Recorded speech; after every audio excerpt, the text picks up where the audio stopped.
Doubt ఒకటి రావాలి, sir మీరు ఆల్కేన్స్ అన్నారు, first member of the family మీథేన్ని ఎందుకు తీసుకోరు అని. ఆబ్జెక్టివ్ పాయింట్ ఆఫ్ వ్యూలో, that is entrance exams, IIT, NEET వాటిల్లో కన్సిడర్ చేసుకున్నట్టయితే మీకు కరస్పాండింగ్ కన్ఫర్మర్ ఇచ్చినప్పుడు ఈ రెండిట్లో దేంట్లో అయినా ఇవ్వచ్చు. సో మీకు రిప్రజెంట్ చేయడం కంపల్సరీ రావాలి.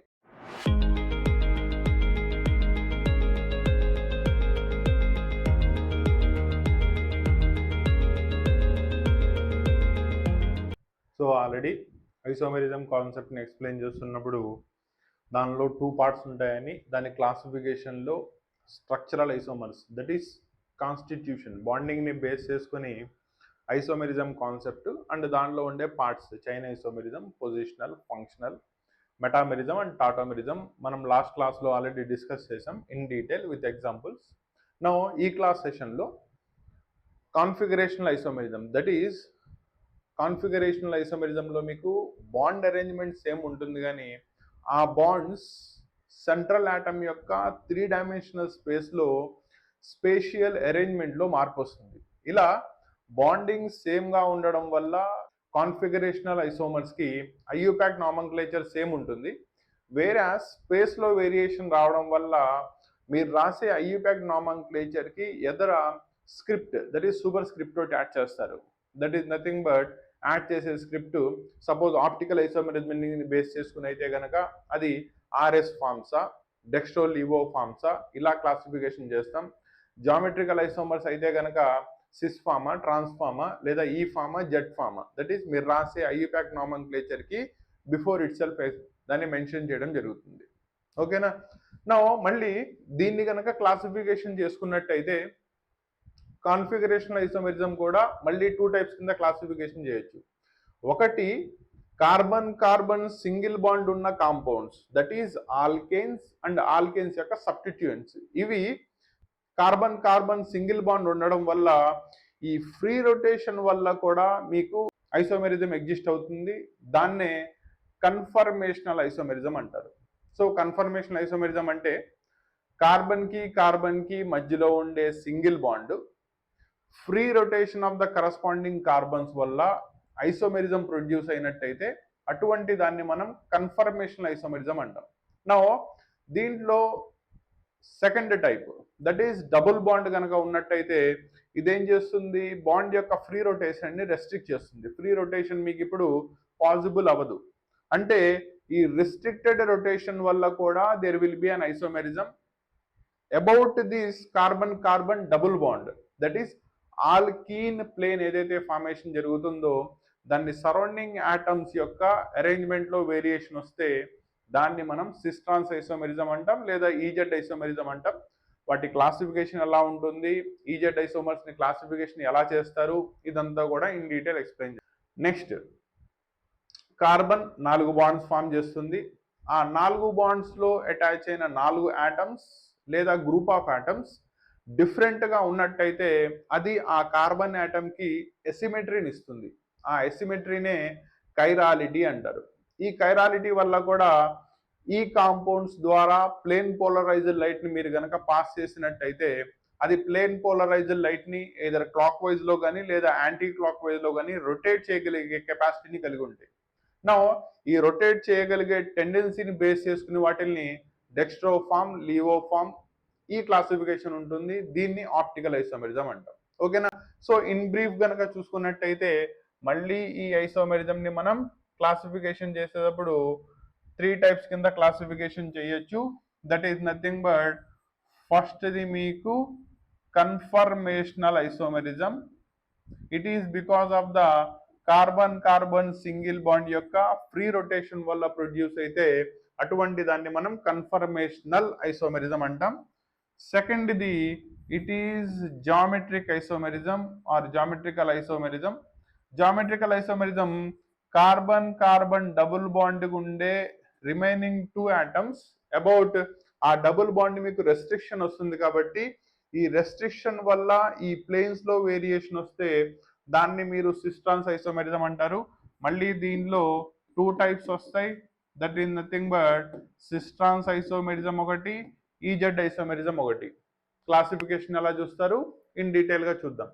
లాస్ట్ వచ్చేటప్పటికల్లా it is optical isomerism. So it is a practical isomerism. Plane polarised light ని ఆ పర్టికులర్ ఆర్గానిక్ కాంపౌండ్ యొక్క సొల్యూషన్ ద్వారా పాస్ చేస్తే అది ఆ ప్లేన్ పోలరైజ్డ్ లైట్ ని ఎయిదర్ క్లాక్ వైజ్ లో కానీ యాంటీ క్లాక్ వైజ్ లో కానీ రొటేట్ చేస్తే దానివల్ల ప్రొడ్యూస్ అయ్యే ఐసోమెరిజం ని కరస్పాండింగ్లీ ఆప్టికల్ ఐసోమెరిజం అంటాం. ఈ ఆప్టికల్ ఐసోమెరిజం ప్రొడ్యూస్ అవ్వడానికి మెయిన్ రీజన్ వచ్చేటప్పటికల్లా ఎసిమెట్రీ లేదా chirality of the corresponding carbon containing 4 different atoms or group of atoms. Clear?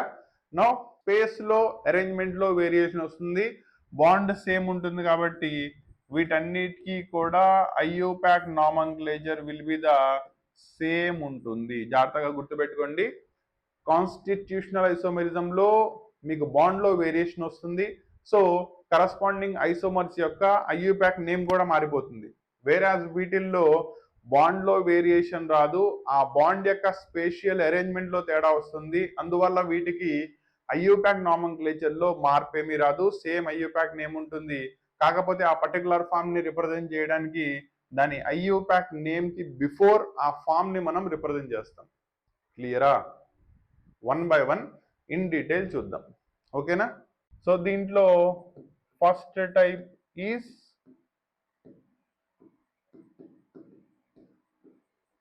Conformational isomerism. ఓకేనా? సో కన్ఫర్మేషనల్ ఐసోమెరిజం ఏమని చెప్పాం? Carbon to carbon remaining 3 other group of atoms ఉన్నప్పుడు ఈ carbon carbon single bond freely rotate అవ్వగలదు.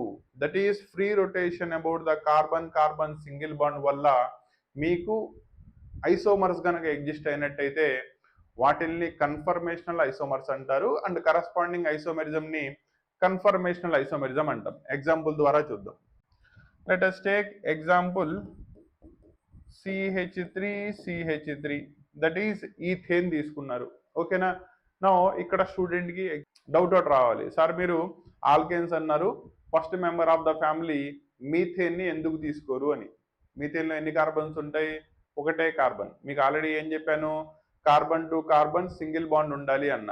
కాబట్టి conformational isomerism చూపించాలి అంటే at least మీకు 2 carbon atoms ఉండాలి. పాయింట్ గుర్తుపెట్టుకోండి. ఓకేనా? నా ఈ రెండిటికి మధ్యలో ఉన్న ఈ carbon bond that is carbon carbon single bond freely rotate అవుతుంది. ఓకేనా? నా దీంట్లో ఇమాజిన్ చేయండి, ఫస్ట్ కార్బన్ మీకు ఇక్కడ ప్రజెంట్ అయి ఉంది, సెకండ్ కార్బన్ ఇక్కడ ప్రజెంట్ అయి ఉంది. These two are attached by the carbon carbon single bond. Now వీటిల్లో రెండింటికి మధ్యలో మీరు ఫ్రీ రొటేషన్ ని ప్రొడ్యూస్ చేస్తున్నారు. కాబట్టి లెట్ us ఇమాజిన్ ఇది ఫస్ట్ కార్బన్ అనుకోండి, దీనికి అటాచ్ అయిన 3 హైడ్రోజన్స్ ఇవి. ఓకేనా? సో కార్బన్ టు కార్బన్ ఇలా ప్లేస్ చేశాను, మీరు అటుపక్క నుంచి చూస్తున్నారు అనుకోండి. ఓకేనా? అప్పుడు ఏమవుతుంది? మీకు ఫ్రంట్ లో ఉన్న కార్బన్ మాత్రమే కనబడుతుంది, బ్యాక్ లో ఉండే ఈ కార్బన్ కనబడదు. Because both are carbon atoms only and they are of the same size లో ఉంటాయి. అవునా? కాబట్టి రెండో దానికి ఉన్న హైడ్రోజన్స్ అయితే కనబడతాయిగా. నో బ్యాక్ దానికి ఉన్న హైడ్రోజన్, ఇది దీని యొక్క ఫస్ట్ హైడ్రోజన్, ఇది దీని యొక్క సెకండ్ హైడ్రోజన్, ఇది దీని యొక్క థర్డ్ హైడ్రోజన్ అనుకోండి. ఓకేనా? అంటే మీకు ఫస్ట్ కార్బన్ మీద ఉన్న హైడ్రోజన్ ఇలా ఉంటే ఎగ్జాక్ట్లీ అదే పొజిషన్ లో వెనకాల ఉన్న కార్బన్ యొక్క హైడ్రోజన్ ఉంది. నౌ దీన్ని ఏం చేశారు? మీరు రొటేట్ చేశారు about an angle of 60 degrees. So ఇక్కడి నుంచి మీకు ఇక్కడికి రొటేషన్ జరిగింది, దట్ ఈస్ 60 degrees లో. దెన్ అప్పుడు ఏమవుతుంది? ఫ్రంట్ లో ఉన్న కార్బన్ అలాగే ఊహించుకోండి, హైడ్రోజన్ హైడ్రోజన్ హైడ్రోజన్, వెనకాల ఉన్న కార్బన్ మాత్రం రొటేట్ అయింది కాబట్టి దాని కరస్పాండింగ్ హైడ్రోజన్స్ ఈ పొజిషన్ లోకి వచ్చినాయి మీరు 60 degrees యాంగిల్లో తిప్పడం వల్ల. అంటే ఇలా ఉన్న ఇనీషియల్ ఫ్లాగ్ పోల్ హైడ్రోజన్స్ కాస్త మీకు ఎలా వచ్చినాయి? ఇలా వచ్చినాయి. ఓకేనా? అలా మీకు రెండిట్లో స్పేషియల్ అరేంజ్మెంట్ లో మార్పు రావడం వల్ల 2 న్యూ కన్ఫర్మేషనల్ ఐసోమర్స్ ప్రొడ్యూస్ అయినాయా? దీన్నే న్యూమన్ ప్రొజెస్ చేశాడు కాబట్టి, ఈ కన్ఫర్మేషనల్ ఐసోమర్స్ ని న్యూమన్ ప్రొజెస్ చేశాడు కాబట్టి చూసారా, నాకు మాట తడబడుతుంది. న్యూమన్ ప్రపోజ్ చేశాడు కాబట్టి ఆయన పేరు మీద వీటిల్ని న్యూమన్ ప్రొజెక్షన్స్ అంటారు. ఓకేనా.